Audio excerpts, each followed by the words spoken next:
নমস্কার। আজ 22শে শ্রাবণ, কবিগুরু রবীন্দ্রনাথ ঠাকুর আজকের দিনে আমাদের ছেড়ে এই পৃথিবী ছেড়ে চলে গিয়েছিলেন। তবুও তার উপস্থিতি আমরা সর্বত্র অনুভব করে থাকি তার নানান গান এবং কবিতার মাধ্যমে। আজকে আমি তারই লেখা একটি গান, বলতে পারেন চলে যাওয়ার গান, আপনাদের সামনে উপস্থাপন করে শোনাচ্ছি। ভুল ত্রুটি হলে মার্জনা করবেন। যখন পড়বে না মোর পায়ের চিহ্ন এই বাটে, আমি বাইব না মোর খেয়া তরি এই ঘাটে গো। যখন পড়বে না মোর পায়ের চিহ্ন এই বাটে, চুকিয়ে দেব বেচা কেনা, মিটিয়ে দেব গো, মিটিয়ে দেব লেনা দেনা, বন্ধ হবে আনা গোনা এই হাটে। তখন আমায় নাইবা মনে রাখলে,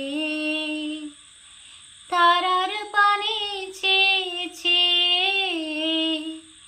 নাইবা আমায় ডাকলে।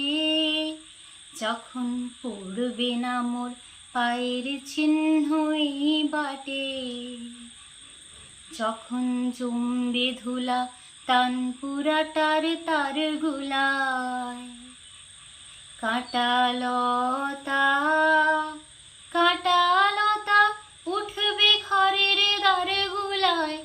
আহা জমবে ধুলা তান পুরাটার তার গুলায়। ফুলের বাগান ঘন ঘাসের করবে শয্যা বনবাসে, শ্যাওলা এসে ঘিরবে দিঘির ধারে গুলায়। তখন আমায় নাইবা মনে রাখলে, তারার পানে চেয়েছে নাইবা আমায় ডাকলে। যখন পড়বে না মোর পায়ের চিহ্ন এই বাটে।